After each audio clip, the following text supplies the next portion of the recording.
Hello and welcome. This is NTA Tuesday Live. I'm Cyril Stover. The 2023 general election is around the corner, and the nation's election management body and other critical players are working round the clock to ensure a seamless process. But how ready are the citizens to participate in this national assignment? Can they really be said to have reached the peak of preparations, especially with the arson on INEC facilities and attacks on personnel? INEC has insisted that no registered voter will be left behind in the process of collection of PVC. But will the challenges currently rocking operations of INEC in parts of the country allow for smooth transition of the exercise? Now, what is the level of collection and how protected are these materials? These are some of the questions on the lips of many Nigerians. And that's what will engage our attention tonight, but not before we get to see this report by Mie Ogidi.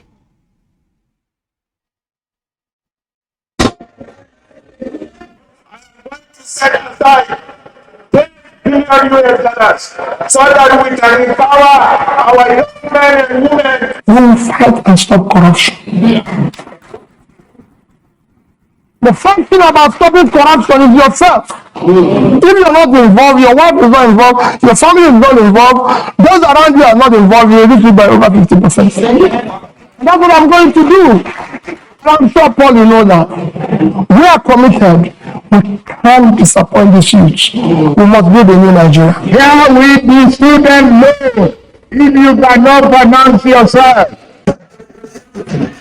18 presidential candidates moving from podium to palace, making promises for better Nigeria, while 9.5 million prospective voters also moving from local government to wards to get their permanent voters cards PVC. For some, getting the permanent voters card comes with a permanent pain for days. They don't want to give me now. They say it will happen. They say I should go. They don't close. Even the words they say we should go and collect tomorrow, they are supposed to post the words here. Some people are confused. It took me 4 days consecutively before I was able to do the registration. And after the registration, when they started the distribution, I went there. They said they had not received it. Those who are saying they have been here since Monday they have not collected, it is not true. They have been here only maybe 1 hour ago. While it is frustrating for some, a form for others.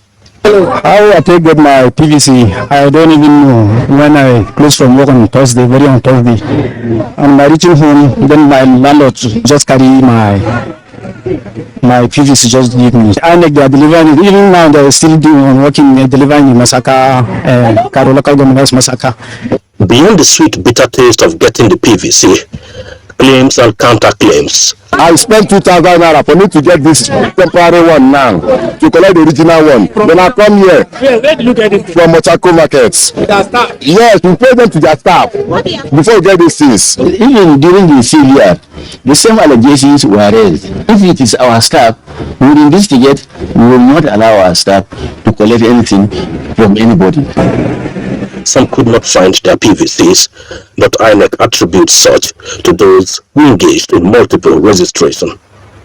Contact numbers now available for those yet to get their permanent voters cards to contact. It is a mixed bag for voters and prospective voters, but for INEC, no effort humanly and technologically possible will be spared to ensure nobody is defranchised. 13,868,441 permanent voters cards, the PVCs, have been printed, delivered to states, and have been collected by citizens as new voters or by existing voters who applied for transfer or replacement of cards as provided by law. While INEC goes with that doggedness, the unknown gunmen in the southeast push for voters' apathy. Permanent voters collection center in Imo State attacked, and in Enugu State, the South local government area of INEC attacked. A policeman named the prospective voter is scared of going to collect his permanent voter's card.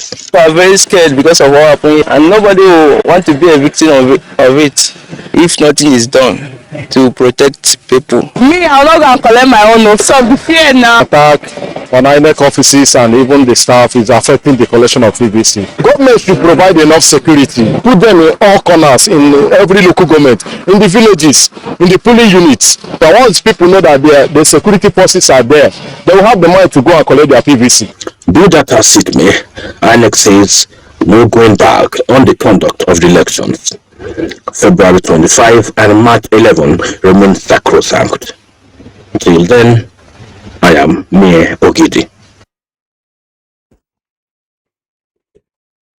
Right, that report sets the tone for tonight's discussion. Let me introduce our guests. I'd like to welcome to this program Engineer Yabagi Yusuf Sani, is chairman of the Inter-Party Advisory Council, IPAC. Thanks for being with us here tonight. Thank you. Let me also welcome to this program Ezewa Wagu, Chairman Partners for Electoral Reforms. Always good to have you join us. Thank you very much, and happy New Year. Yeah, the year is. That's true. The year is fast. To you well, I can see that. Thank you. All right. And well, as you well know, at some point in time you can be part of this discussion in the studio, but when it is that time, we'll reacquaint you with the procedure and the process. But for now, let's begin to look at some of the issues just before we are joined by other discussants, hopefully. And this has to do with the collection of PVCs and the 2023 elections. And of course, no one will be allowed to participate by way of voting without their PVC.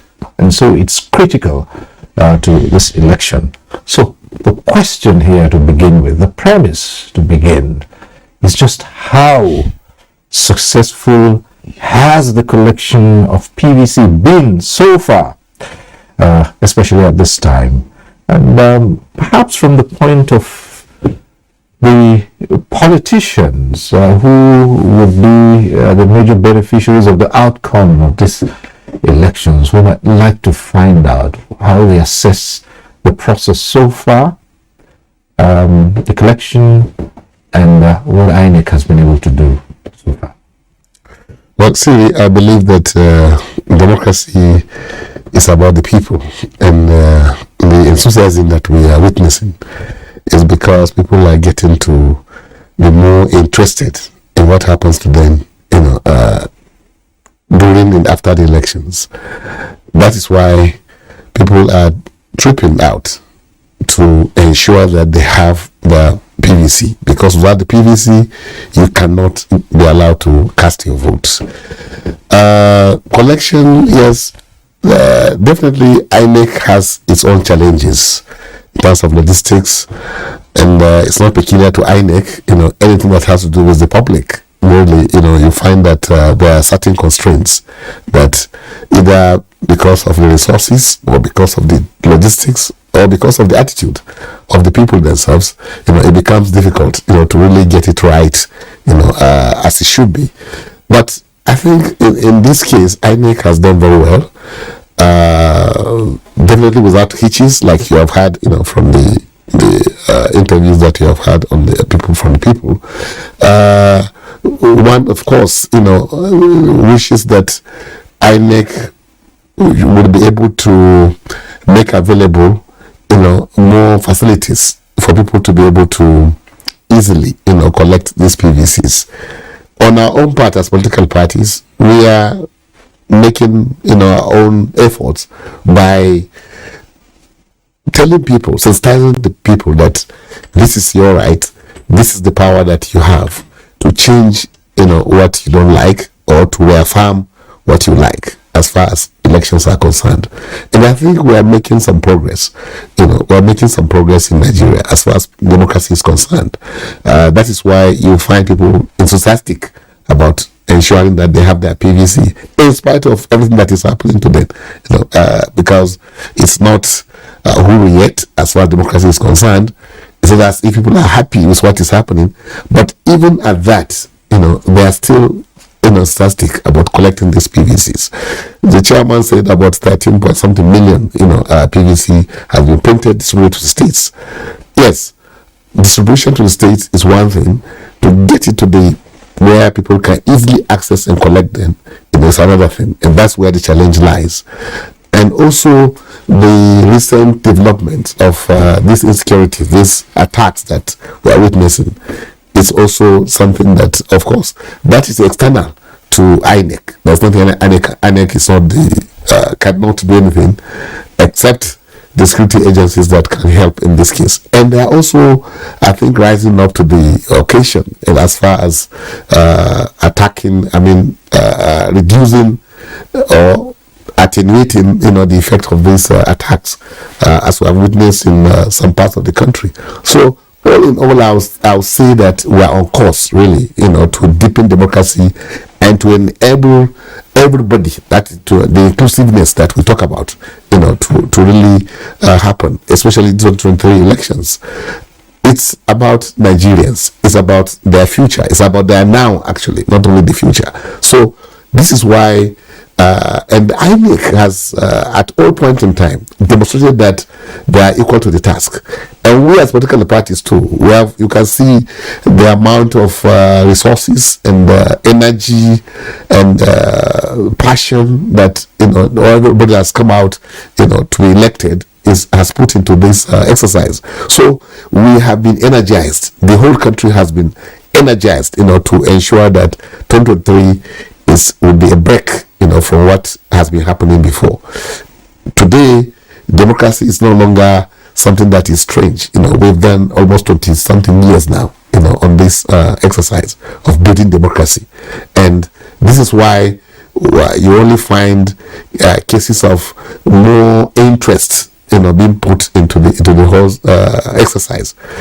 So that Nigeria, the largest democracy on the continent of Africa, and the biggest nation, really, if you want, as far as black race is concerned, takes its rightful place. That is as far as democracy is concerned.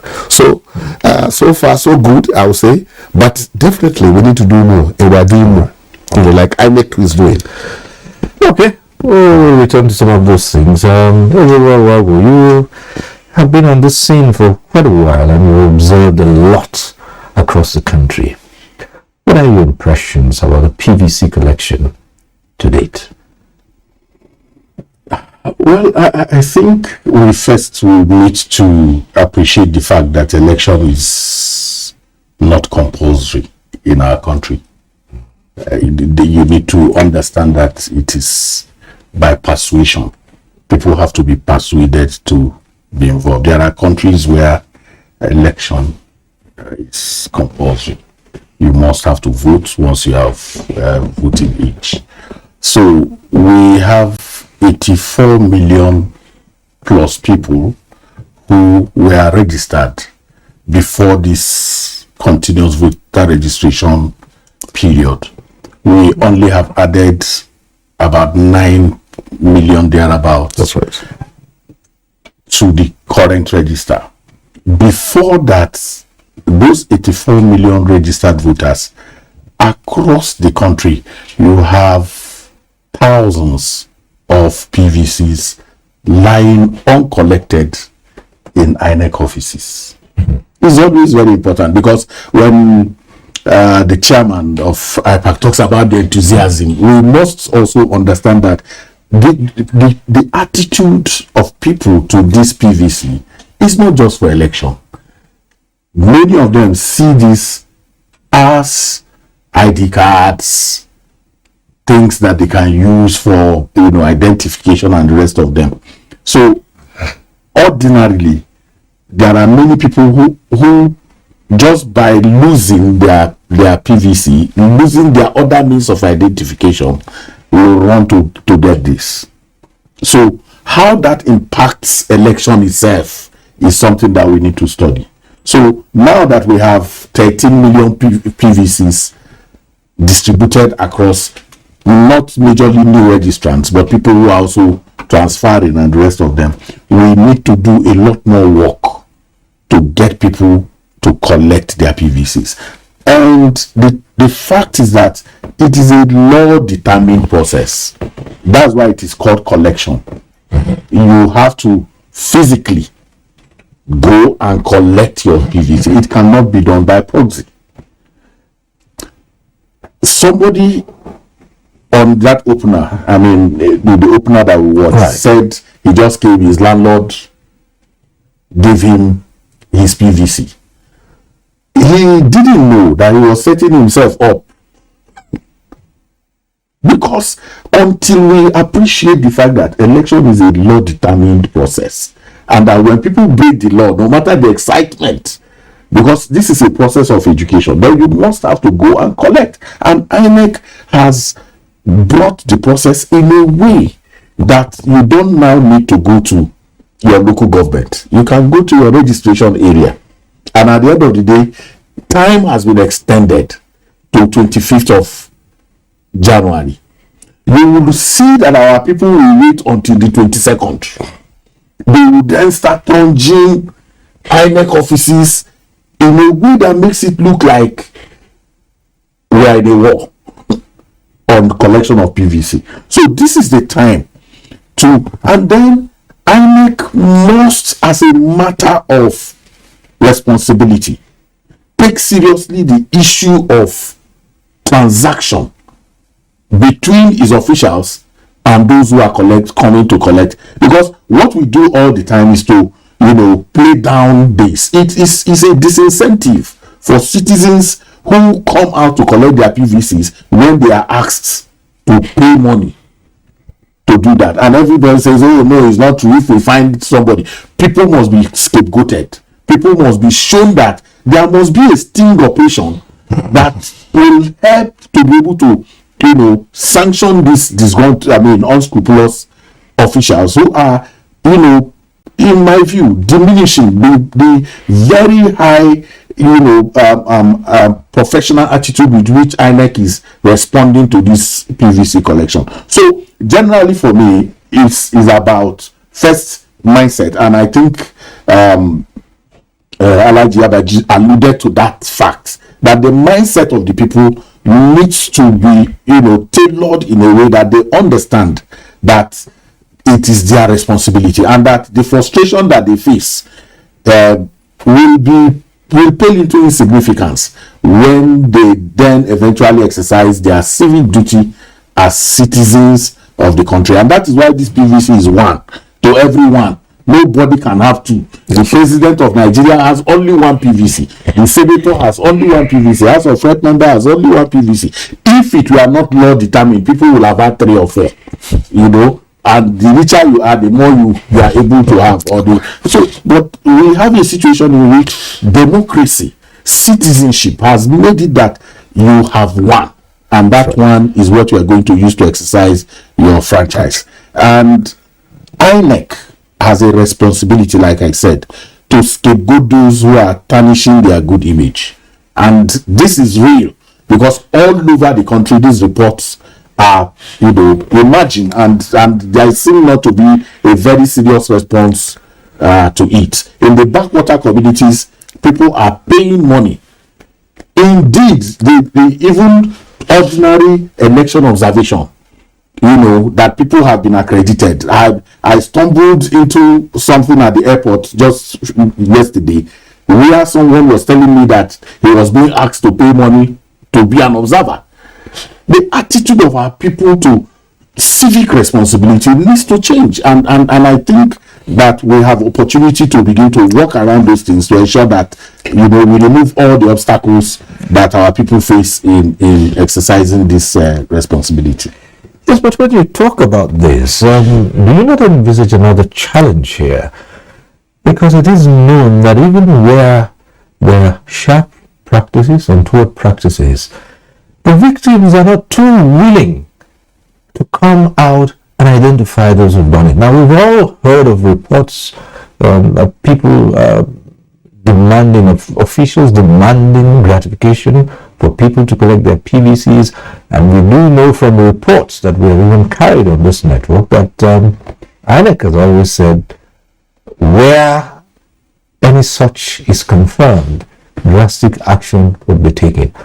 But it would seem we have not seen many people, those who have actually been asked to come out and say, here, Mr. ABC at such location XYZ asked me to pay at this point. It's difficult. So that's another part of the sharing responsibility on live television. Somebody said in Otaku. Yeah. So those who you deployed to Otaku. It's a simple matter.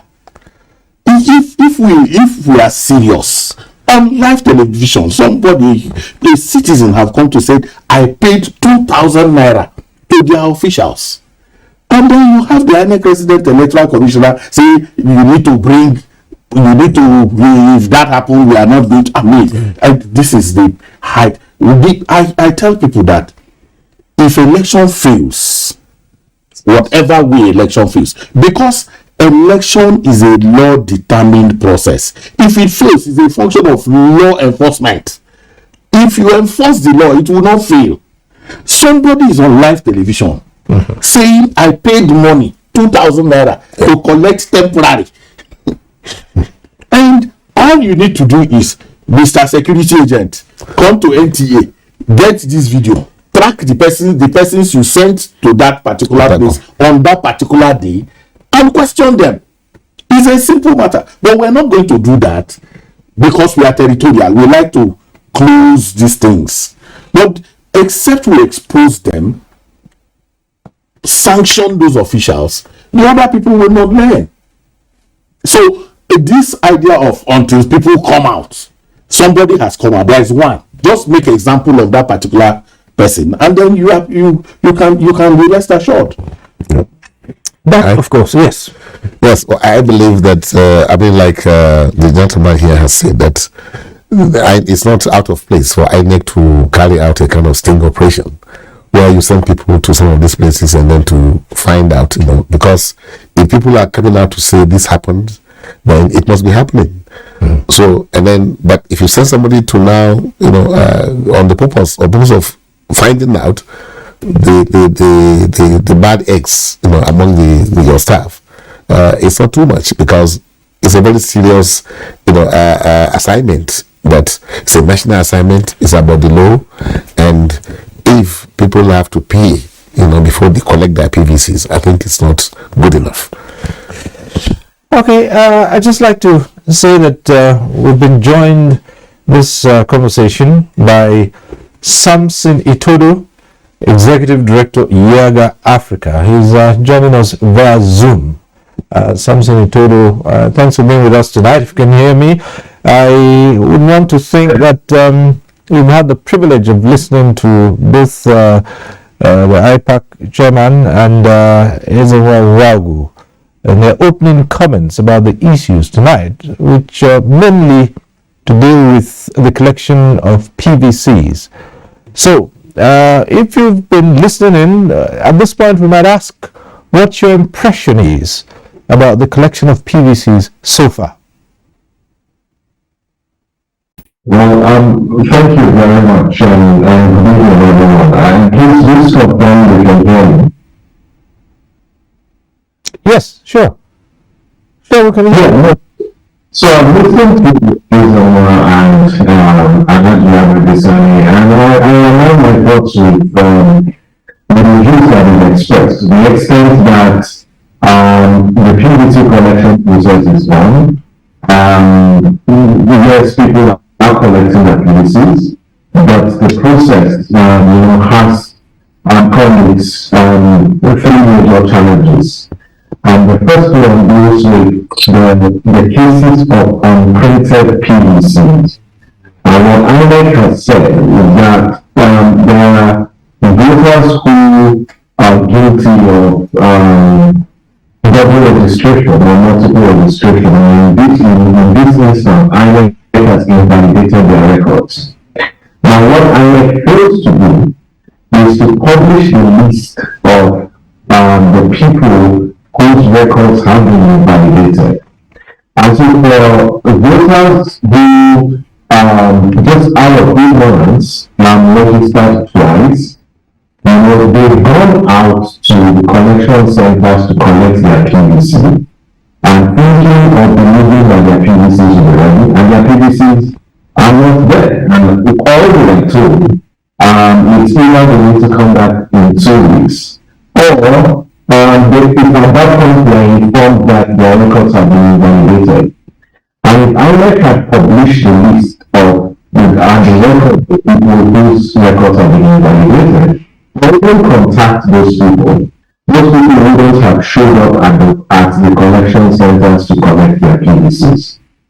The second critical issue borders on the issue around personnel. And now, in a lot of the centers, and based on the protocol, INEC deployed 2 officials per collection center. Now, if you look at the level of turnout in some centers, there's just the challenge of understaffing and inadequate personnel to manage the collection process. This is why groups like Yaga Africa, is supporting INEC, both in Abuja and in Lagos, to deploy volunteers to support this process. But across the country, we've also seen cases where people have showed up, they have to wait for long queues just to get their PVCs. And that, again, perhaps is one of the reasons why INEC extended the collection process to about January 29th for the entire process, and then 22nd of January for the ward level collection.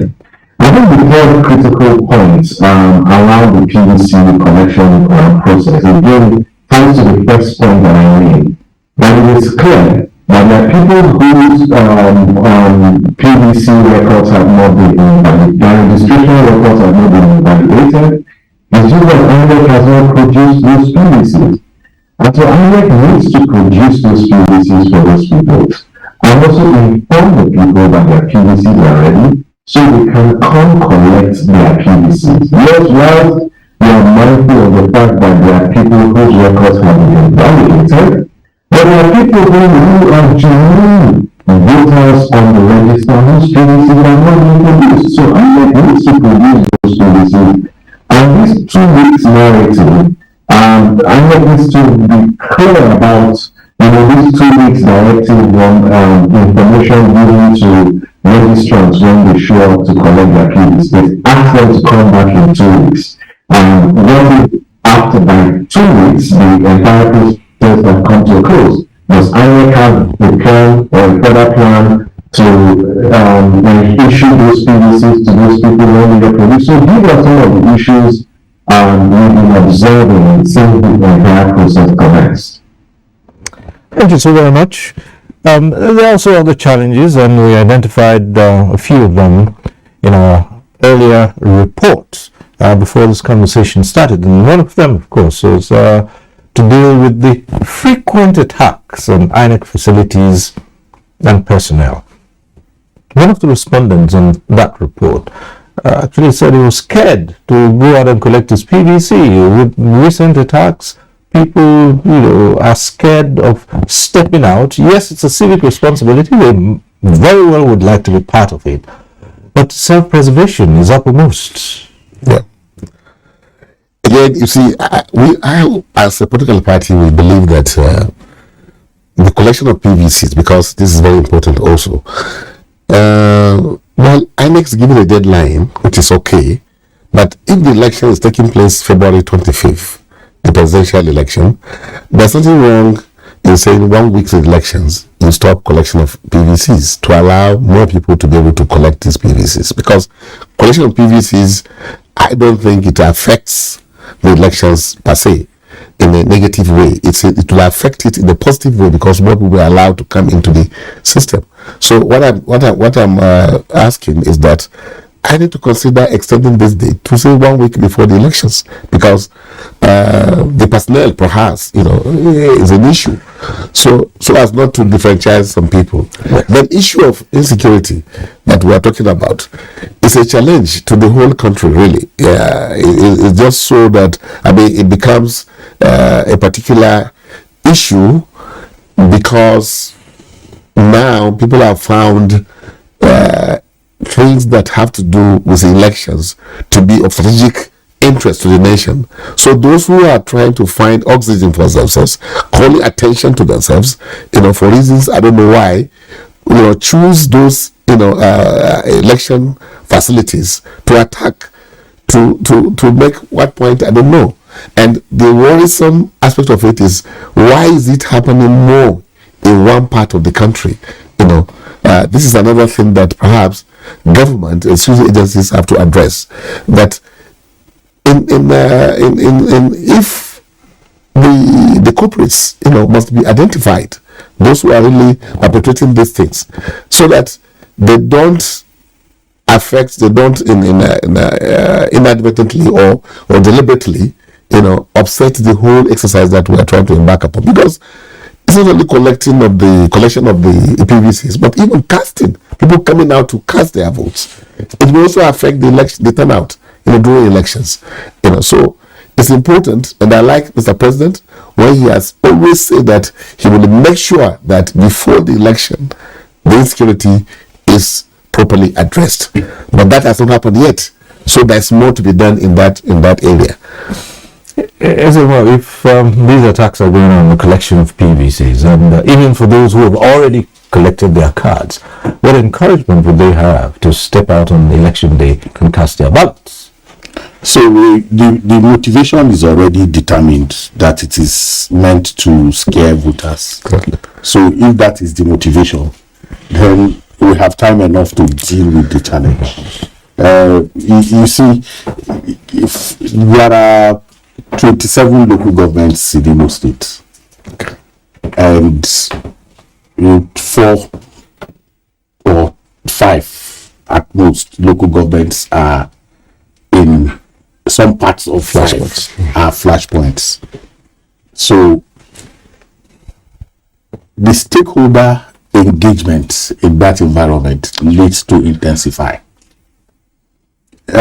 Security agents needs to work with a broad spectrum of stakeholders in those particular areas, and also bring in civil society, the political parties themselves, and say, look, what we're going to be losing if we are disenfranchised. I think that has not come to terms. Election will hold in February. Yeah. Across this country, there are evidence that crisis has not been able to stop elections. Yeah. We had a huge challenge in 2011 with the Northeast. In 2015, some parts of the North Central, elections held. The constitutional threshold for elections to hold is very clear. So if you disenfranchise yourself for whatever it is you think you are pursuing, when election holds, you can't hold anybody responsible. We have had constituencies that had to hold elections after. I remember a constituency in Ekiti they had to combine that constituency with the gubernatorial election in 2021. So it's a function of engagement, and I think that stakeholders need to begin very serious engagement in those areas. In Enugu State, it's been almost ritual now that from time to time, INEC, facilities in some local governments are attacked. We need to ask questions. We need to ask the law enforcement, what is there a breakdown of intelligence? Are there internal subversion or subterfuge? Those questions, so we don't just explain. The country has come to a point where we do not prevent kidnap, but we are always very fast in rescue. The prevention component is weak. We are faster in leading rescue. It's the same thing with this whole thing.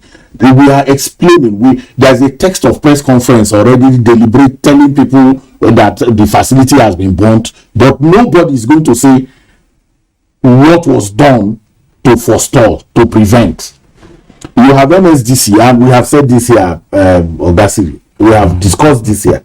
MSDC has responsibility to protect government institutions. When a facility of government is touched, who is sanctioned?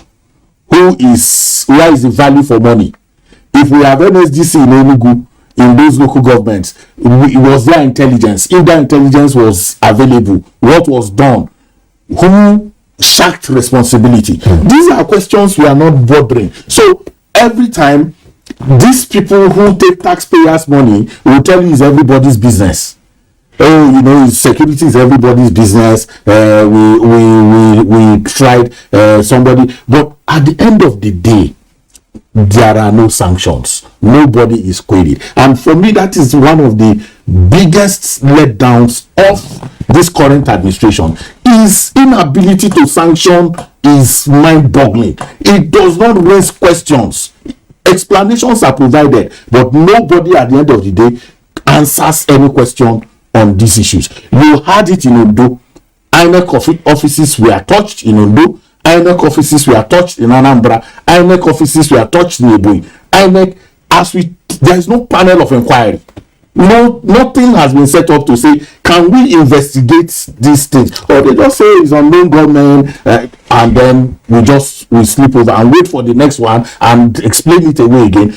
I am tired of those explanations. I am disposed to hearing that the NSDC commandant in Enugu State has been queried for the continuous touching of INEC governmental facilities in those states, because that is his core responsibility. That is what the constitution, that was why they have been formed.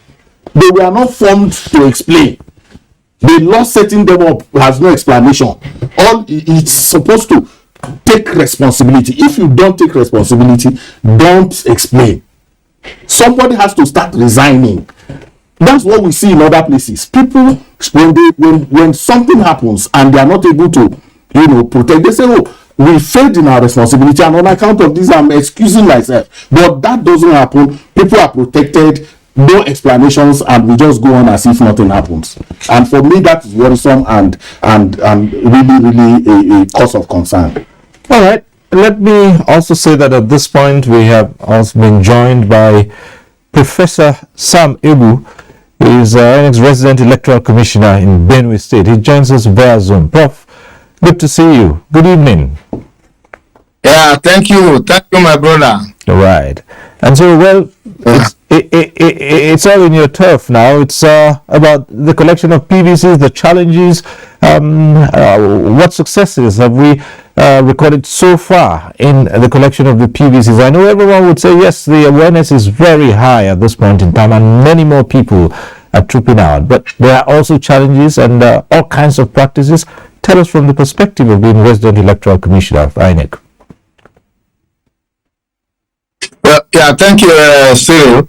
I listened to Samson Itodo, who was trying to explain or to raise some of the issues that are very important, in terms of why we have difficulties. He mentioned, for example, the fact that there were many people on account of multiple registration who were punished, and therefore they are not going to get their permanent voters cards. He made the point that INEC ought to have published the list so that people know that they cannot get their cards. He also mentioned the fact that there are also unprinted PVCs. I think in Benue here, I have talked to the ICT, and we are still expecting about 67,000 unprinted PVCs. And when I go around on supervision, I ask the INEC officials to say, of the people who are coming here to collect their PVCs, what is the percentage of those who cannot find their PVCs? And they tell me, well, it's quite small, but my sense is that the two categories of people, those who have unprinted PVCs and those who lost the chance of getting their PVCs because of multiple registration, probably fall in the two categories. But there are additional challenges. Many of us work in states that are virtually or basically agrarian or rural, and many people genuinely complain about the cost of moving from their villages to the RA collection centers. And when they go once, when they go the second time, and they can't find their PVCs, they then get disinterested. Now, so we have this kind of things going on. But as Eze said, the only way out is to continue to mobilize, is to continue to have stakeholders engagement. And as I go on radio programs on daily basis, I realize that there are many Nigerians who have not been following what is happening. And they ask questions that tell you that they are completely disconnected from what is happening.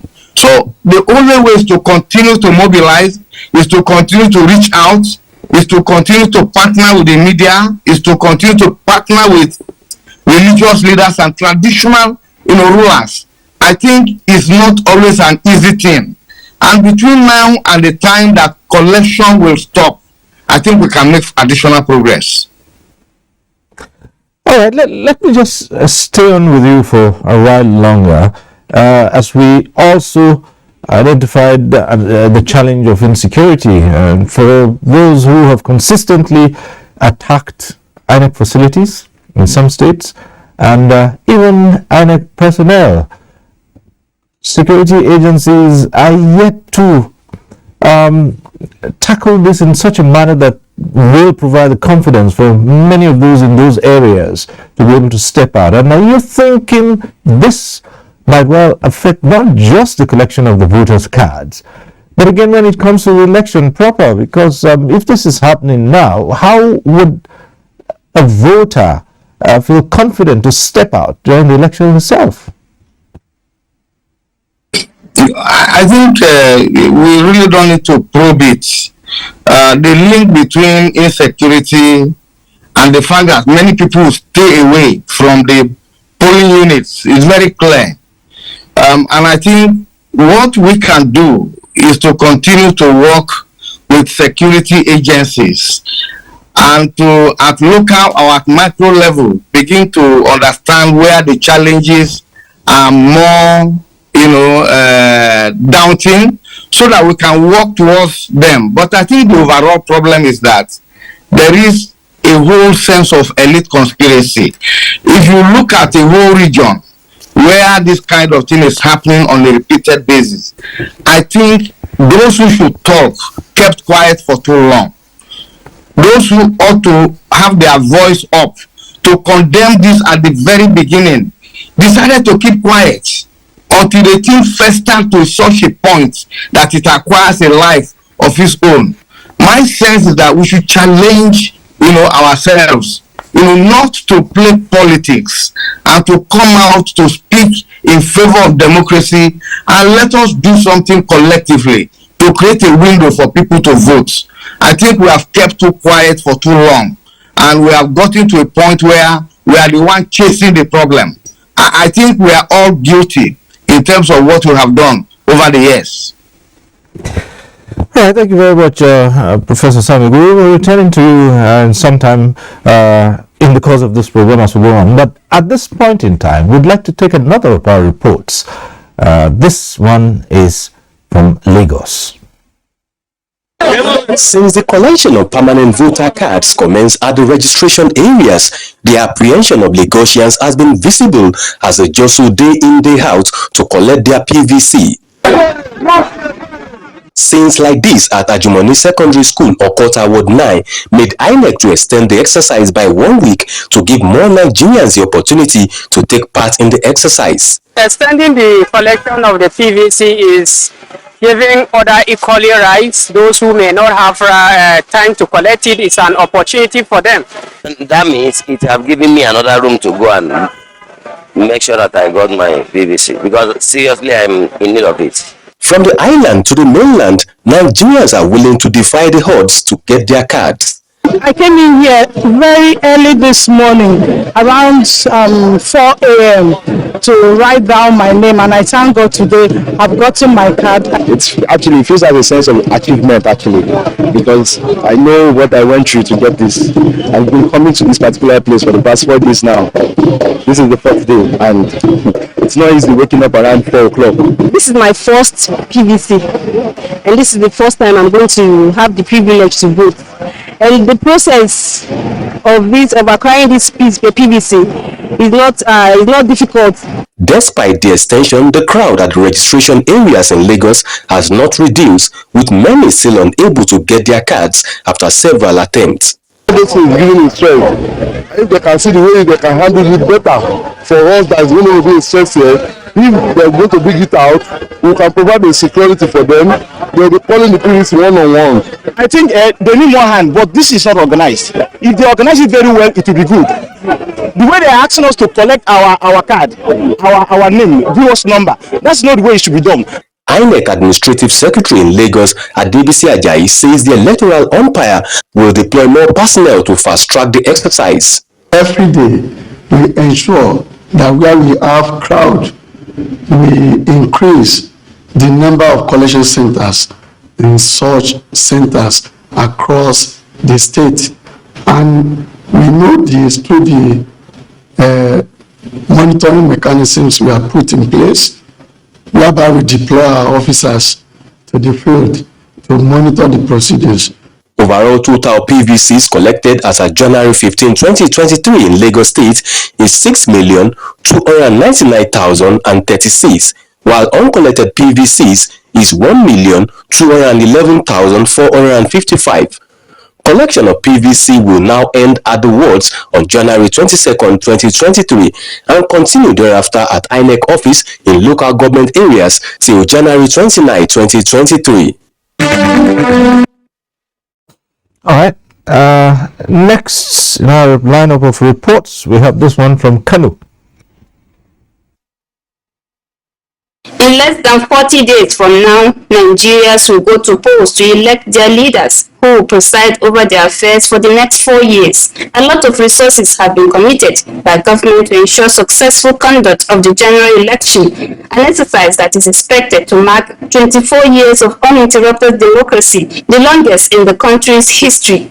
The election umpire INEC has on its part been working to improve the process and give eligible voters the opportunity to have their PVCs ahead of the elections. But still, many of the PVCs in Kano are ready or yet to be collected by eligible voters. INEC Kano State have received a total of 444,626 permanent voters card, new registration, out of which 153,615, which is 34% of the permanent voters card, have been collected as at 3rd January 2023. INEC says part of the strategies include online registration, devolution of collection from local government to registration centers, among others. In Kano, we have 484 registration areas where people are collecting their permanent voters card. The officials at various registration centers told NTA News that with each day that passes, less people come out to collect their voters card. This is my first time to collect my voter's card. I collected my voter card too because I want to accept my vote. I want to vote in this coming election coming next month. INEC is assuring eligible voters who have been to the collection centers and are unable to get theirs that the commission will make available their cards before the general election. In Kano, Ramatu Abdullahi. Right. Thank you. If I might just go straight to Professor Sam Egu. If you're there, Prof, what do you make of some of those respondents that we heard saying they woke up as early as 4 o'clock in the morning just to go pick up their PVCs? They have to write down their names, get a number, go, come back, and that's happened. And I'd like you to comment on that, as well as the matter of some saying the timing is not too convenient. Talking about 9 o'clock in the morning to 3 p.m. I'd like you to talk about that and see how it's going in the rural areas. You started talking about it a bit in your opening comments, but let's delve into it in greater detail. Yeah, I'm not surprised that the two states that we have heard their stories, Lagos and Kano, so I can understand why people have to get up as early as 4 a.m., so that they can have a fair chance of collecting their PVCs. We don't have exactly the same kind of situation in states like Benue or Kogi that are relatively quiet and they do not have the same type of population. That is not to say that there are no challenges. Now, if I follow what has happened from June 12, when we started distributing PVCs at the local government area offices, up to January 6th, when we devolved to the wards, you normally see a trend in which on the first few days, you have a mammoth crowd that raises a whole challenge of crowd control. But after 2-3 days, you find the situation calming down. And that is the same kind of graph that I have seen when we devolve to the RA level. And I think over time, we are responding to the challenges. And on a daily basis, we have to devise new techniques of doing it better. And I think for us, within the window that we have, we will be in the position to give out PVCs to people who are alive, not to registrants that have died, not to those who have applied for relocation of their voting units, And so I think our situation will be different from states like Kano and Lagos. And I think we will be in the position to manage. But at the same time, we are not impervious to complaints of Nigerians. We are not policymakers at state levels, but we have a duty to also feed INEC headquarters with the kind of concerns of the public. And I think it is that type of thing that led to extension of collection of PVCs at RA level by 1 week. So it is, we will continue to improve. I will continue to, feed headquarters with the challenges that we have. If we can adjust policy in order to meet the expectations of Nigerians. And I think that is the right way to go. Coming back to the studio here, it's 4 o'clock in the morning. People wake up to go get PVCs, and it reminds us of what we see even on election day when people hardly go to sleep because they need to be in front there to have a better chance of being attended to. That's on one side. And the numbers of people who said, look, we need this. One person said, I really need this card this time around. You don't seem to be impressed by that. You still think that even from reports we see like this, we might still just be scratching the surface. Well, Lagos people ordinarily wake up by 4 a.m. So most persons. So I'm not particularly, excited that somebody. If you told me that somebody in Yola woke up by 4 a.m. to go, and I'll be worried. I'll be really scared. So negotiations by 3 a.m. you see people shouting Oshodi, and the human beings are boarding those vehicles. But that's just on the lighter side. You see, I think that we can be anesthetized by this individual excitement and lose track of the real work of mobilizing people to come out and cast their vote. And I say this, because like I said, you had 84 million people on your voter register, and you have not had 30 million people voting. All you need to do is to backtrack and see what your environment was like in 2014, leading to 2015. Backtrack and see what your environment was like 2018, leading to 2019. If you are able to, because this amnesia of we have suddenly, there is an enthusiasm. Every election comes with enthusiasm, and that's why Nigeria is always telling you that this election is the litmus test. If you remember, in 2011 is a litmus test of this election is a make or mar for Nigeria. And what that does, in my own view, is that the real work which civil society and the political parties need to do is now shrouded in this fog, if you like, of one person coming to say I need it. But go and find out, why do you have uncollected? What is the statistics for uncollected PVCs? By the time we shut down on the 29th, what will be the figure be? If we don't extend, as the IPAC chairman has said, what will happen? What will be that number? Why are those people not collecting? Why do people need to be persuaded to go and collect their PVC if they were the ones that came out to do the registration? So the hard conversation is not taking place. What we need to do is to sensitize traditional and moral institutions to get involved in mobilization.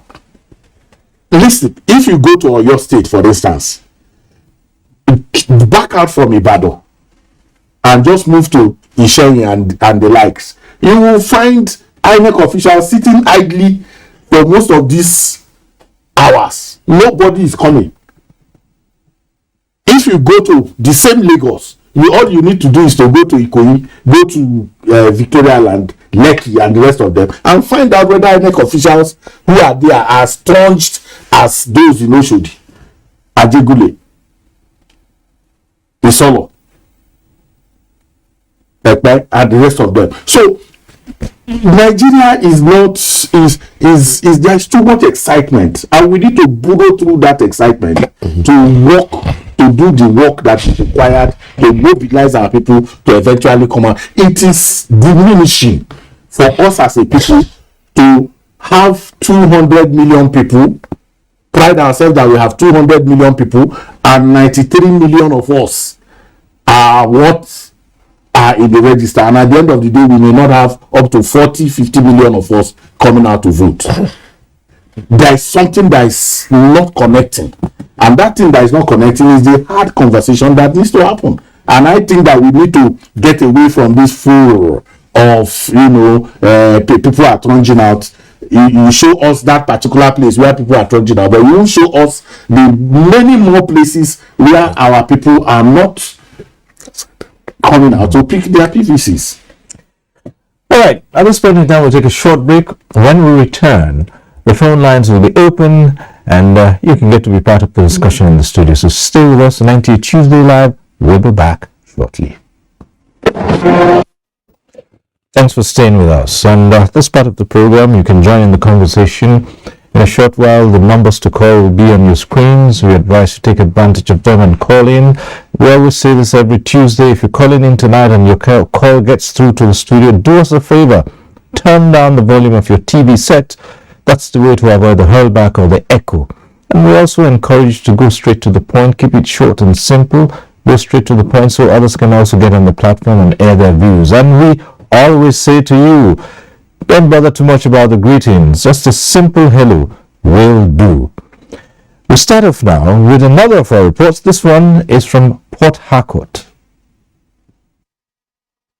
With the increased consciousness of prospective voters, residents in Rivers State towards collection of their PVCs ahead of the elections crowded the collection centers. The resultant effect was delay in the process. It was not ready. That we that registered, that is by July, that today they will do the sorting of our cars. We came this morning. The queue is not phoning at all. Irrespective of the fact that we have come here not once, not twice, not thrice, yet they keep telling us that our PVCs are not ready. However, with the recent decision by the electoral umpire to devolve the registration centers to communities from 6th to 29th January, the process is becoming easier. Rivers State now has a total of 319 registration centers. These are the plans that INEC has put in place to ease off the stress of collecting PVCs.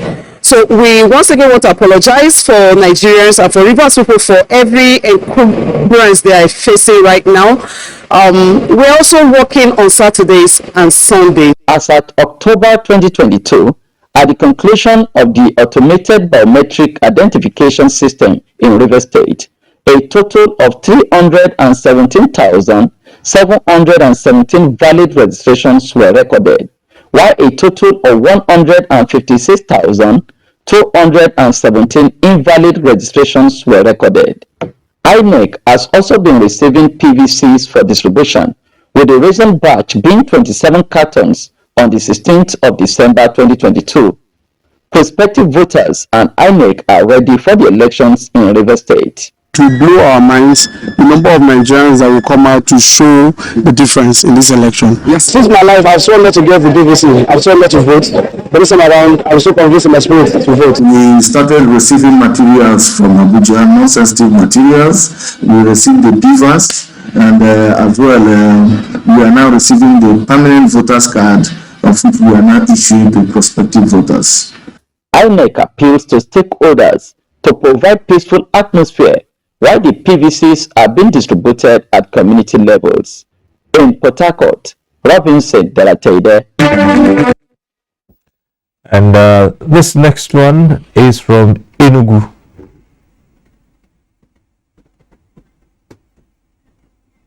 The clock is ticking, and the long-awaited year 2023 for the general elections is here, and Nigerians are hopeful that the election another vista of opportunities in the nation's democratic journey. The electoral umpire says it has put very ensure a successful, credible, free and fair election and is now dotting the I's and crossing the T's. The commission is present stage, and according to the election timetable, this exercise commenced nationwide on the 12th of December 2022 at the 774 local government areas of the commission throughout the federation.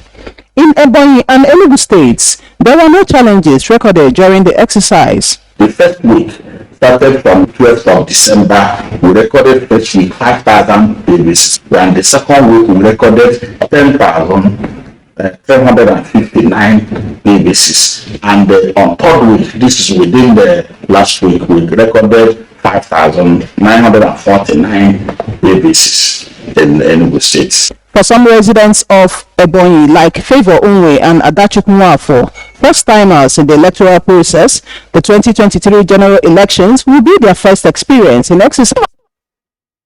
My first time of getting my voter's card. I haven't had it. Unfortunately, we have to discontinue that report for certain technical reasons. Some hitches, more like the hitches we're experiencing with the distribution of PVCs. Well, got the report there. But back here in the studio, IPAC chairman, the climate generally, how would you assess it from the point of the political parties? Well, from the point of political parties, I think we're making progress. We're making progress because regardless of the challenges, the interest is becoming more and more in deepening democracy. And that's what I think is important. These challenges are things that I believe, will go away as we move towards, the cycle of elections, not only 2023. Because remember, these are permanent voters' cards. So those who have collected their cards, except for reasons of transfer or something like that, you don't need to go back again to do this. So as we move on, this process itself will become more refined. So as a political party, we believe we are making progress. Right, the phones are already ringing. We have a first caller tonight. Alolade from Kwara State. Hello.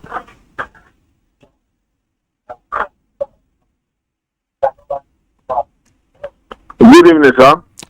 Good evening. Go right ahead with a question or comment. Good evening. I'm Ololade from Kwara. Go ahead. Thank you very much. So far, so good. So far, so good.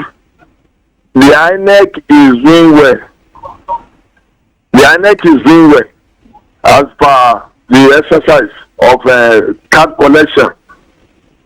But we need to call on Nigerians that we should start the approach of last-minute approach. Particularly, I'm impressed in the area of you extending to Saturday and Sunday. It's Nigeria that we will call upon to please come out and collect it. That's just what I can say. I'm happy with the performance of INEC. Thank you very much. All right, thank you very much, Ololade, calling in from Kwara State. Let's go over to Samson Itudu now, Executive Director, Yaga Africa. And yes, same question we'll put to you. The climate generally, the collection of the PVCs, what with all the challenges, it's still going on, and of course, the build-up to next month's election.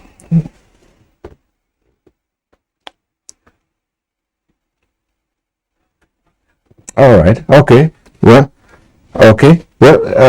We'll work on that and restore that link with Samson Itudu. But Wagu, in spite of all the challenges, we're moving on from the observation, from the observatory.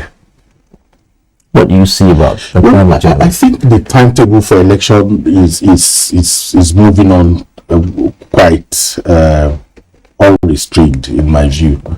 For us to get to this point, it means there are things that happened. We've gone through the candidate selection process, and that has ended, not without so many litigations, and it worries enthusiasts, election enthusiasts, that political parties are rising from their primaries and the challenges of internal party democracy. We have, according to INEC, over 600 litigations, pre-election litigations. I think there's something that we need to do about that. But having said that, we've moved to that point where at least we know those we are going to be voting for. That's a huge leap, if you ask me. We are now dealing with the challenge of, card collections and the rest of them. So if you look at the calendar, we are ticking box after box. We will also overcome these challenges. By the 29th of January, 3rd of February, all the challenges around the PVC collection will have been sorted. We will then be moving to the real challenges of election logistics and administration, and we'll keep an eye on it. So I am enthusiastic that democracy has come to stay in Nigeria. The excitement that you see, in spite of the fact that in so many literature, social science literature, the conversation is whether democracy is working for people around the world generally. But here, I think especially those of us who saw military rule, who saw dictatorship, who saw the challenge of authoritarianism, what we are going through now is nothing compared to what it was, and all that can happen is progress. Okay. We're enthusiastic, and that's why we're in it. That's why you have political parties going around the country canvassing for votes, and that is going unhindered. We must understand that, in spite of the challenge of people say the campaigns are not issue based and all of that, but we are seeing town halls with all the challenges that come with those town halls. But there are town halls, people are having conversation, debates are going on, and generally we are setting up a festival, and that festival will climax February 25th and March, and for me that's something we must look forward to. If you were here in 2018, if you were here in 2014, if you were here in 2010, and then before that, you think that, in fact, it was predicted that by 2015 there was no Nigeria. And some of the folks who made that prediction, they returned again in 2019 to observe election, and nobody asked them what happened, that their prediction did not come to. So, in spite of the challenges that we face as a people, Nigerians are resilient. Nigerians are very, very determined to have democracy, and it will deepen with time, and the challenges that we are facing will overcome them. Right. Calling in from Gombe, Mohammed. Hello, Mohammed. Go ahead with a question or comment.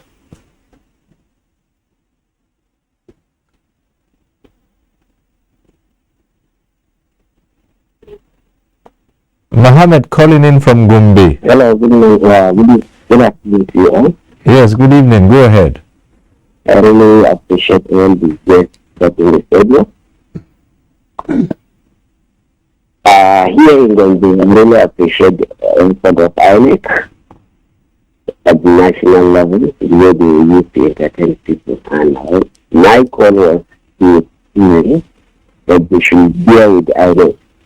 I know some of us, we used to come and eager to collect our PVC without being on the PO below for at least 1 or 2 hours.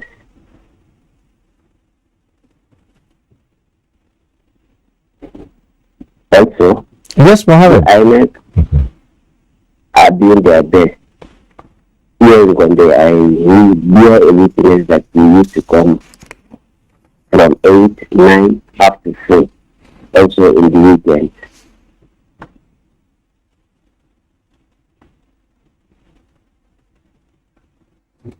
All right. Okay. Thank you, Mohammed.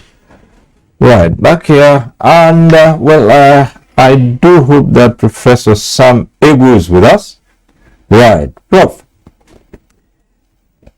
What usually happens, all those PVCs that have been printed, that have been distributed, they're all collected. I say the unusual happens. All of them, every single one collected. And so we're ready. We march to the election day, February 25th. Is INEC ready to accommodate all? Yeah, I think from the point of view of my location and what we are doing in terms of implementing the activities of INEC, the training we are doing.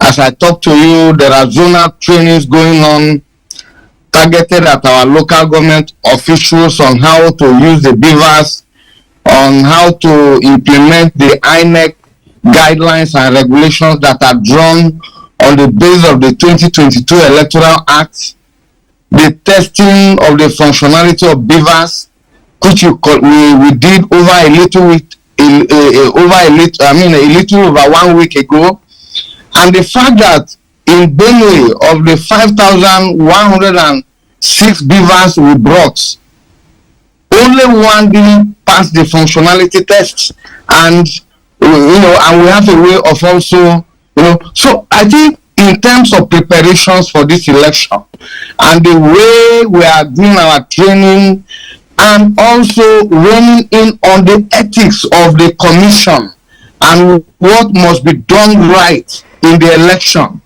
I am pretty sure that we are ready for election on March 25th. As I talk to you, we are in cycle of discussion with the road transport workers that are doing the logistics on behalf of INEC. Remember that the MOU has been reviewed at the national level and signed. So we are doing all that is possible. Access meetings are going on, and we are so happy that the type of, the leadership of security agencies that we happen to be working with understand the challenges of election and they are ready. So if you ask me, we are ready for election, but we will continue to mobilize.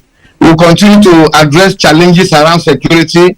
We will continue to perfect our logistics. I will continue to focus on internal training and capacity building. I think that's all that we need to do, and we are doing them very well. Right. Back to the phones. Chima from Port Harcourt. Hello.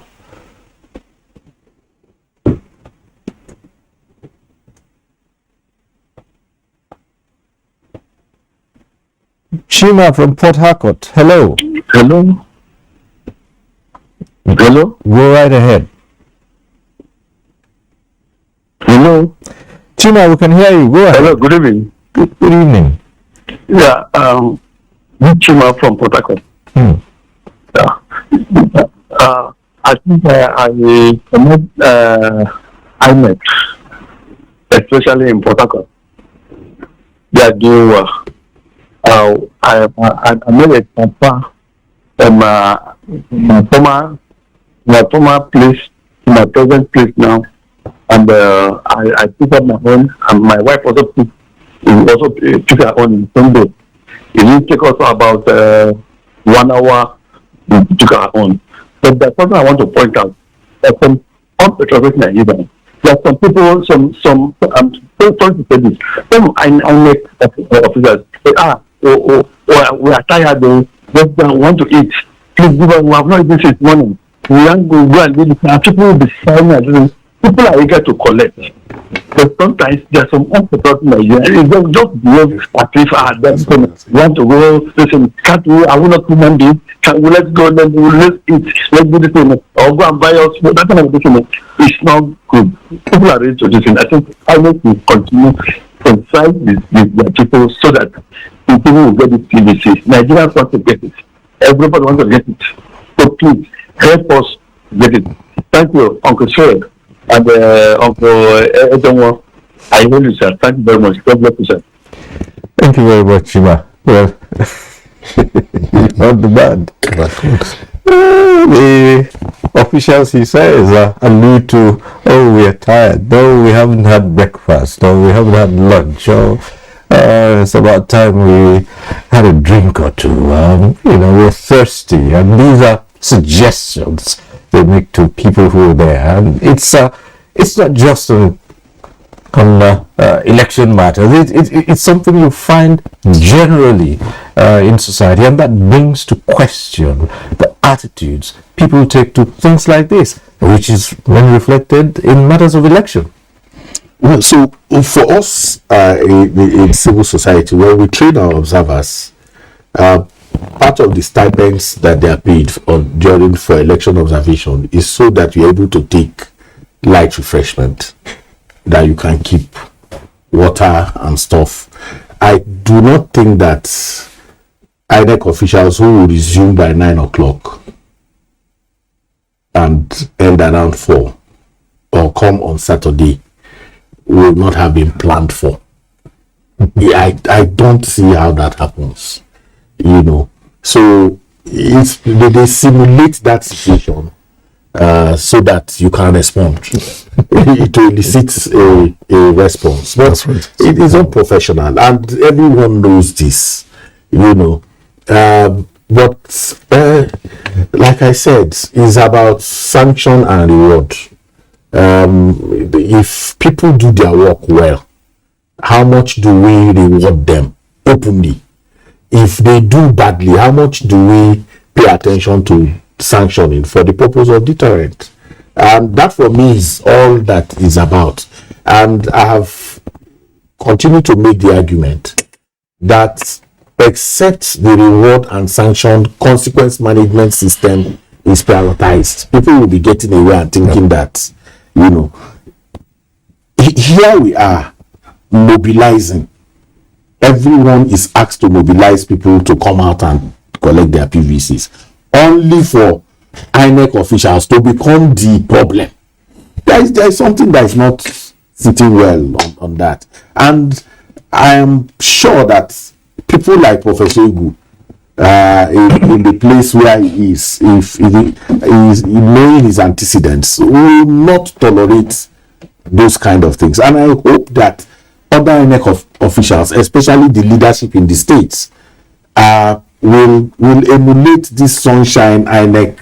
I call them Sunshine INEC resident electoral commissioners, who are working, and there are many of them who, by force of personal example, are showing professionalism, determination, courage in doing this work. And I think if it permits to the electoral officers, the EOs also have a level of power which they need to exercise over these people. And it's something that has gone on for too long.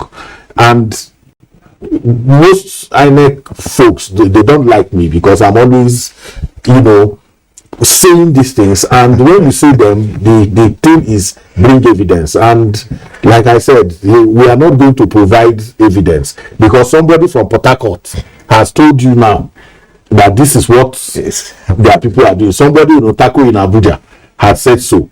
All you need to do is to begin to see that it's a black tar that is going to, cover everybody if nothing serious is done about that. All right. Back to the phones again. Charles from Abakaliki. Charles, thanks for staying on. Let's hear you.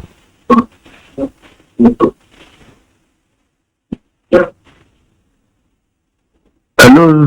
Hello. Good evening, sir. Go right ahead. Thank you. I'm calling from Abakaliki. Okay. I want to appreciate INEC. They have done a good job. For me, I've collected my PVC and I didn't suffer before I collected it. It was where I went there and I gave them my printed paper and they checked and they gave it to me. Very simple.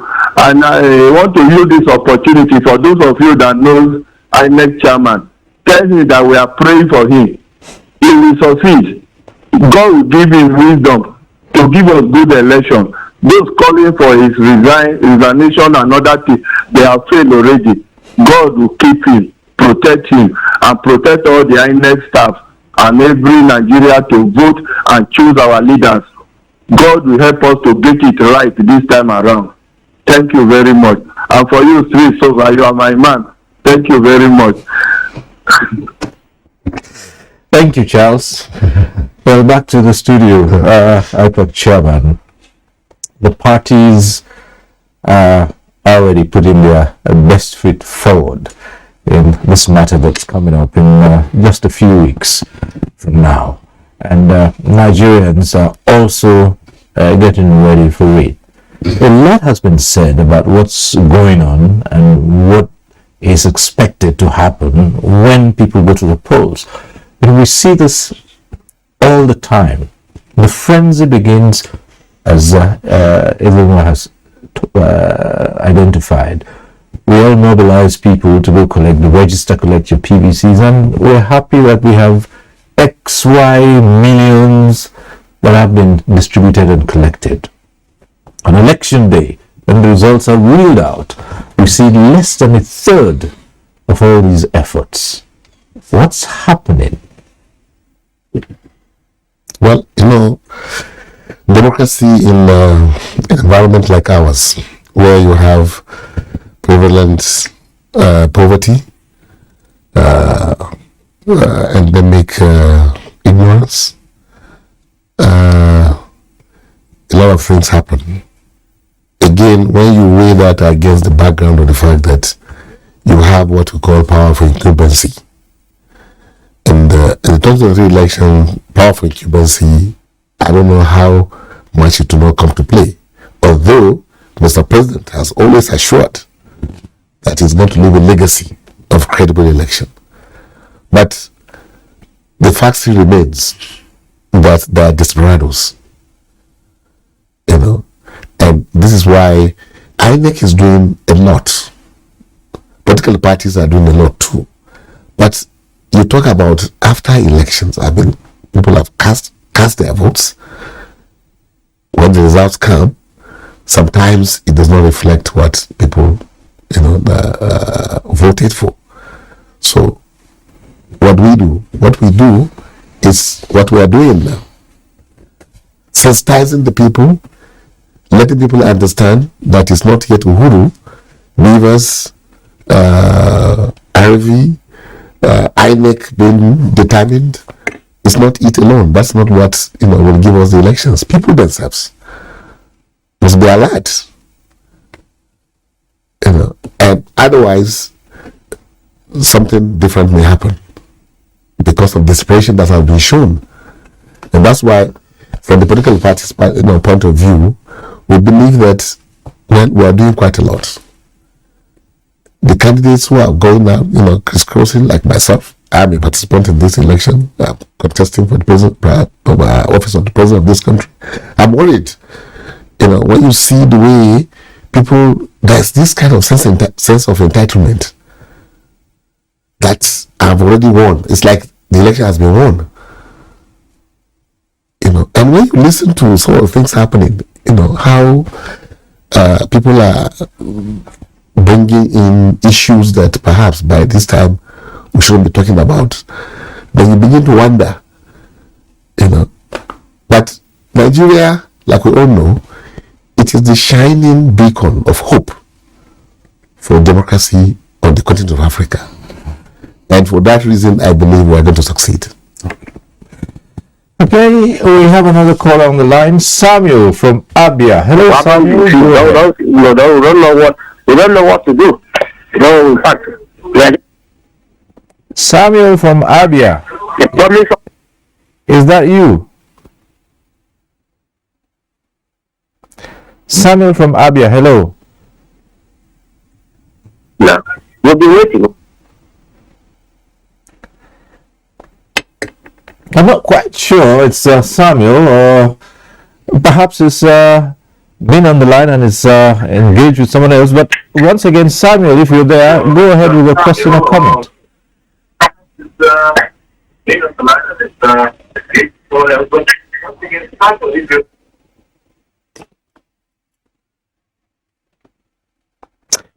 All right, we might have to stand down that call, and I guess there'll be other callers waiting on the line to come on. But just before we take in another call, let me return to Professor Sam Egu. Prof, what I'm asking you to do might be difficult. I don't know if you can do this, but I'd like you to take a step back from being INEC Resident Electoral Commissioner for this particular question and don on this cap as an academic. And the question is, as a people, do we have a political culture that reflects democratic ideals? Well, I think this is not a very dangerous question.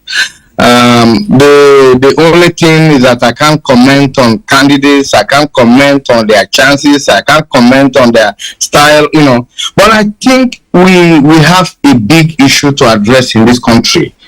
There are two issues.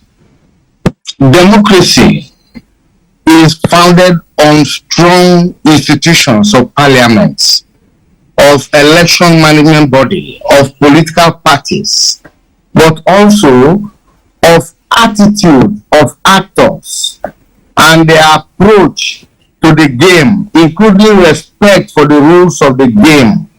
So you need strong institutions, you need correct attitude, respect for the culture of democracy. Unfortunately, in our own context, the culture of the political elite and their attitude to competition negates the basic tenets of democracy. I mean, I read newspapers on daily basis, and the kind of grandstanding, the kind of politics of brinkmanship, or what somebody calls it is our turn, and if we don't get it, this should be the end of the country. You go to bed sometimes thinking you will not wake up to meet Nigeria tomorrow. So we have those attitudes, we have those issues. So we must address simultaneously building strong institutions of democracy, including strong political parties that have respect for internal democracy. We need also to invest on public education and enlightenment, and civil society in particular. We need to put pressure on the politicians to behave, because at the end of the day, people don't even prioritize public interest and public service. It's all about what they want. And I think these are the challenges we need to address, and they are open, and we can't deny them. All right, thank you. And back to the phones, we have another Samuel calling in, this time from Kwara. Samuel from Kwara, go ahead.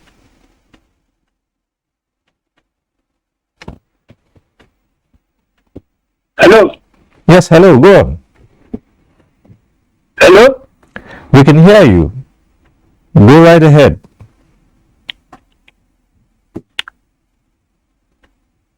Hello.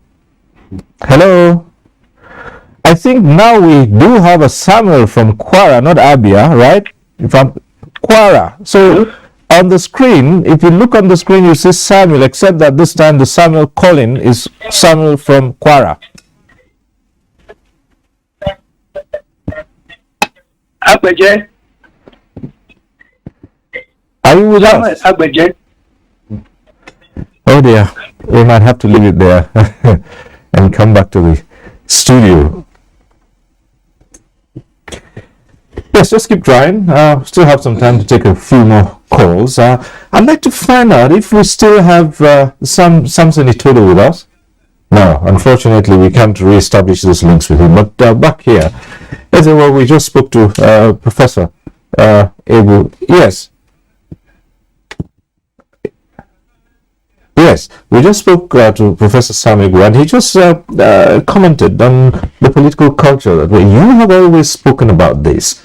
And the IPAC chairman started talking about what's going on, and he's a candidate himself, but it would seem that one or two things are not just the way they should be. Well, for me, I think first that there are things we need to interrogate. When people say we will vote rightly this time, when an individual says so, you give the impression that the majority that voted the other time voted wrongly. That's the first challenge that I have. Right. And I have that challenge because if 15 million people vote for somebody and 12 million others vote for another person, the 15 million that voted and won don't shout. They have moved on. The 12 million noise will drown everywhere and give the impression that 15 million that voted. Now, the right of the people to vote is democratic. And those of us who are election enthusiasts, because we are process watchers, outcomes are not very, very important to us. But for the political class, for them it's always about outcome. They are not invested in process. When the outcome does not suit them, then democracy has failed. It's the same thing they do with the judiciary. If they go to the courts and the court gives them judgment, they say, oh, the judiciary is for the common man. When it's against them, they say, oh, this is a... So we have to do some interrogation when we deal with these issues. So for process, Steve is that is very important. That process. Why are we investing in process? And what Professor Ugu said is important. If the electoral management body is truly independent and organizes free, fair, credible elections, the outcome is for the people eventually. The consequence of it will be theirs. They may decide not to vote who you think is right. That is why in many constituencies you can have somebody who is not very educated standing against a professor, and the people will vote and leave the professor. They know why they make such choices. So the issue of choice is important in democracy, and it has to be respected. And that for me is the critical conversation that we need to have. All right, we might return to the question of issue of choice, because sometimes choice might not be entirely independent. But let's try to take in this call from Kebbi. Idris calling in. Hello, Idris. All right, we've lost that call. And okay, so back to the same question. Choice. You talk about choice, but in our climes, we've had people say sometimes choices are made not by anyone's free will, but by coercion. Yes, you see, there was something a chairman said. When you have poverty, and there are different variants of it, there is the poverty of the mind, there is the real poverty, and many people have the both. They are not just poor, they are also poor in their mind. Then you have people who you think are rich and they are actually very poor in their mind. So when you are vested in that kind of environment, free and fair election is actually academic. And what I mean by that is that when people are paid to vote, the amount is not important. It could be 2,000 naira, it could be the launching of a church building, it could be a visit to the traditional ruler. All of those purchases coming together distract from choice. But the fact is, whether it is purchased or wielding, the consequence of it. And that is why I said the process for us, if INEC sets its standards on election day, does accreditation when it should, people line up to vote, and they are not bought in the precinct that the law have determined, the outcome of that election is the consequence. The people themselves will suffer the consequence if they did not vote through their conscience. But to begin to determine for people, and that's the point that Professor Ugu was making, that losers in Nigeria, we are litigious people. We are people who will not agree that we lost. Okay. Even a free and fair election. And it's in the DNA of the political parties to even try to rig an election, they are even going to win. Okay, we'll ask the IPAC chairman to comment on that. But we still have the caller on the line? Okay, fine. But yes, is it in the DNA of the politician and the political parties to want to skew results to their favor, even when it is in their favor, really? Not exactly so. Right. It's about the human nature, and like we have said, like Chief Ezewa also is alluded to, that in a country where you have 133 million people living below poverty line, and you have 84 million that are registered voters. I mean, and look at what happened. Processes, like it talks about processes leading to the general elections are such that you cannot but have people killing themselves over PVCs, because the PVC, some of them that excited about these PVCs to collect at the election, because that's what they have been shown at the primaries. When dollars were distributed, the agencies, the security agencies, the government turned the blind eye, and we don't know what is happening. For some, the collection of the PVC might well be a guarantee to get this election, not necessarily to vote in whoever they believe, but who exactly the highest bidder. Right. I mean, the person that can give people already selling their PVC. Yes. People are. That's the danger. That's why people are saying that what happened during the primaries should have been, dealt with by the security agencies. Chairman, the challenge of that is that we put out the dominant political parties. Yes. And rightly so. We put them out rightly so. Yes. But when also somebody joins a political party on the 27th, and by the 30th, he has become the presidential candidate of a political party, and nobody has investigated the miracle, the Daman miracle that brought that about. So both the political parties, the other political parties, have one form of internal crisis, and that we are not dealing with. There is no reason why you should be a founder of a political party and become the presidential candidate as well. If there is something that's not right about that. No. I mean, the issue is this. Look at the history of this country itself. Chief Awolowo of blessed memory. You look at Abino Kano, Zikwe, even today, Birthplace and all these things. They form their parties and they are president candidates of their parties. There's nothing wrong with that kind of process. What is wrong is for somebody to come and use, money or other influences to subvert the process itself. That's what we are talking about. Yes. So that is what is wrong. Yes.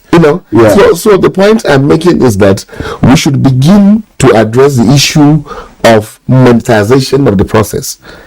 It's dangerous. Even in civilized societies, they don't accept, allow monetization of the democratic processes as we allow it here.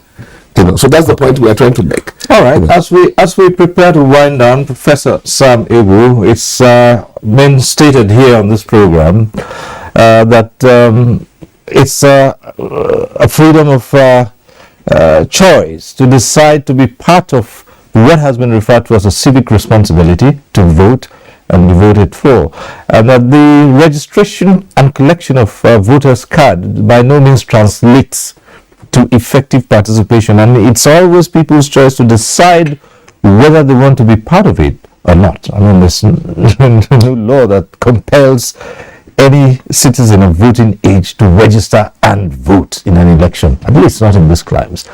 But we're looking at Nigeria generally and saying, how can this country moving forward as we approach the general election next month, how can the citizens become aware that when they decide to participate, then it is an important process of helping to develop the nation?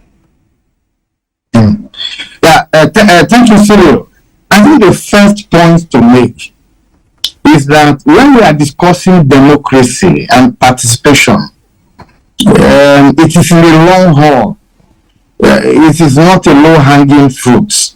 And therefore, what we all need to do at the moment is to safeguard the process of regular and periodic election, which we have had since 1999, so that over time, we can deepen that democratic process and move from procedural element of democracy in terms of regular voting to political accountability, in which those elected can actually do the bidding of those who elected them.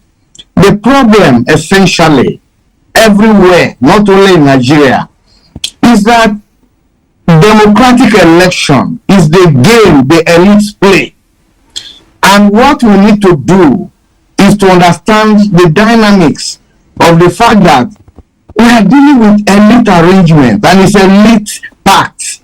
And the conversation at the end of the day is not the people we see coming out to vote. There will be some voters that are voting on the basis of their independent judgments of the campaign programs of candidates and parties.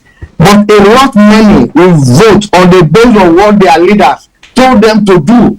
So our prayer is that this democracy survives over time, so that it can be transformed from the game elites play into real power of the people to choose their leaders and hold them accountable at the end of the day.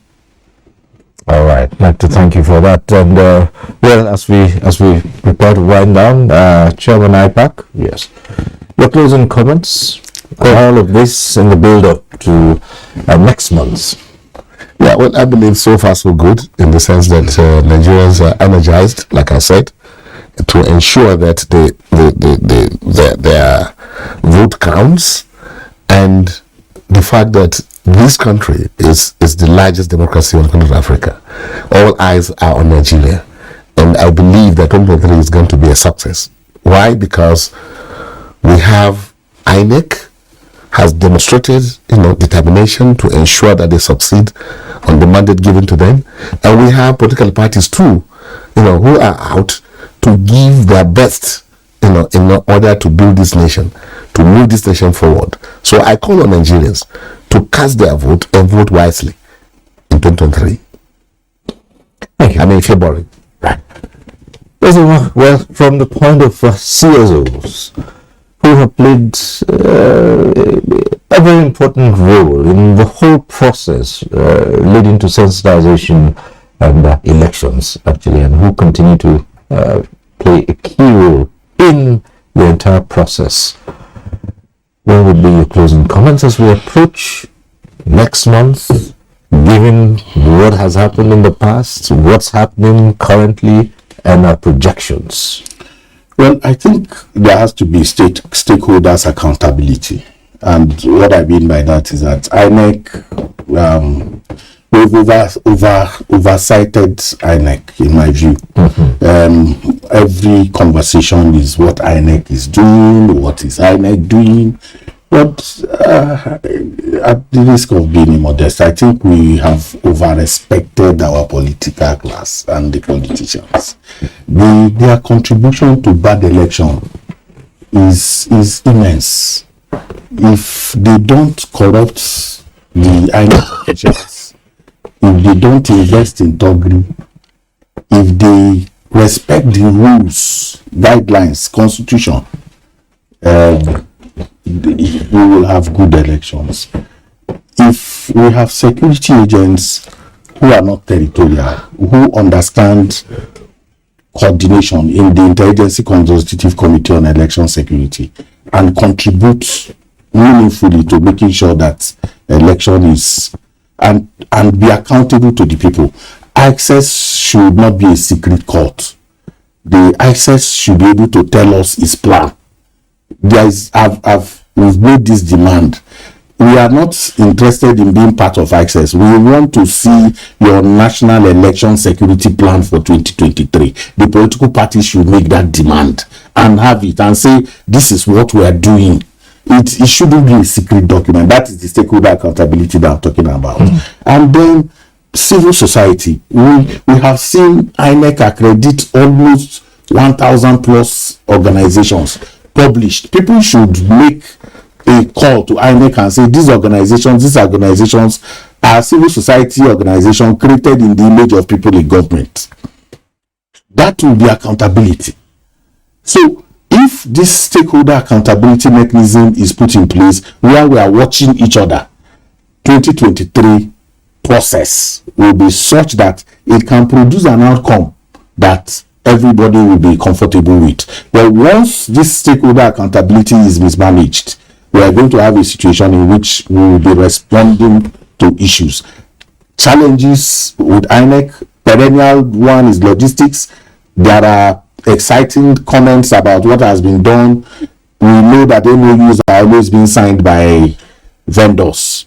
When it went wrong, was MOU not signed? So we should go beyond MOU. When we say we have revised MOU, what are those things that made the former ones fail? What are those challenges? What have we done to make sure that it doesn't happen? So MOU is not sufficient in my view. There has to be much more because we always have signed MOU. And when they fail, what are we going to do as an antidote to that failure, so that we don't get to the point where we're explaining? And that for me is the challenge. And for the voters, 2023 is about the people. And how is it about the people? If you are transactional, you diminish your citizenship. If you sell your votes, the quality of your citizenship is diminished by selling those votes. First, you lose the person that comes into government will lose respect for the people. That's the first thing that happens, because after all, I paid you.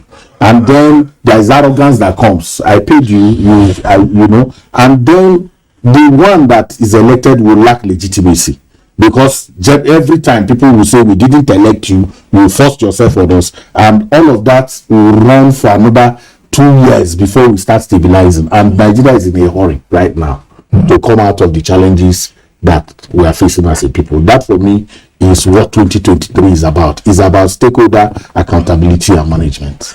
One quick final question here. Do you believe that the people get the leader they deserve? You see, there are two ways. If you have a process that is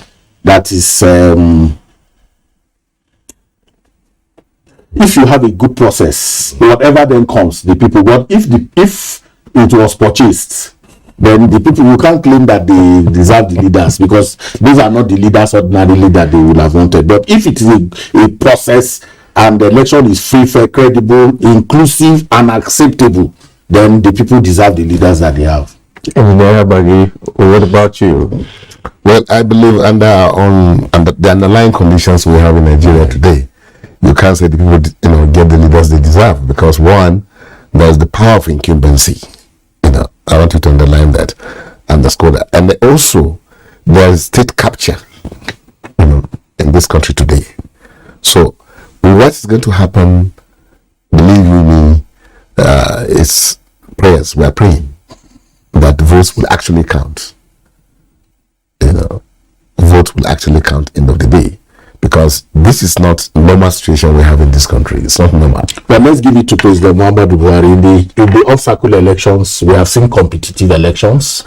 We have seen opposition win those elections. If the legacy of free fair election is what he wants to bequeath to the country, and I see him right now, he's been accused of not even showing. A lot of people are saying he's not following his candidate all over the place, which is what we saw when people were saying is do or die, election is do or die. This president seemed to somehow is managing the difficult challenge of being a party leader and a president, and I think it's something we should encourage him to continue that way, so that he can bequeath a more friendly environment. But the states are where you have challenge. The behavior of the governors in the states is something that we are not paying attention to, and some of them are actually being rascally as we speak now. And something needs to happen. Yeah, leadership is just about one person. The whole world is just one person. Yes, left to him, I mean, it would be a completely different ball game than what we are having today. But the situation we have today, believe me, is not what anybody dreamt of. Well, okay, we will, of course, we'll spare Professor Sam Egwu any comment on that last bit and that final question for very obvious reasons.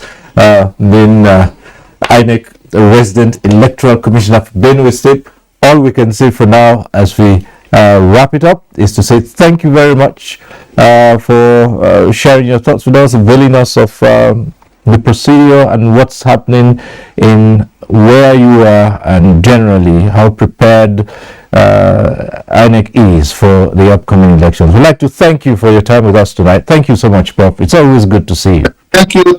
I'm grateful. All right. Well, we'd like to say thank you very much to Engineer Yabagi Yusuf Sari, National Chairman of the Inter-Party Advisory Council. Also, a key player in these elections, the presidential candidate of the Action Democratic Party. Thank you for being here with us. Ezenwa Wagu, it's always a pleasure to have you with us. Ezenwa Wagu, Chairman Partners for Electoral Reforms, thank you so very much. We look forward to asking you to come again. And how much your service? All right, thank you. And Samson Itodo would like to say thank you. Samson Itodo, Executive Director, Yaga Africa, who joined us via Zoom in the opening part of this program. Unfortunately, we lost links with him in the latter part of the program, but all the same, We'd like to thank you for very useful contributions at the time we had you with us. So, Samson Itodu, Executive Director, Yaga Africa, thank you very much. And to you, too, we'd like to say a big thank you. Those who called in and were part of this program, we thank you for your thoughts. Next week, we'll be back with NTA Tuesday Live. I'm Cyril Stover. Continue to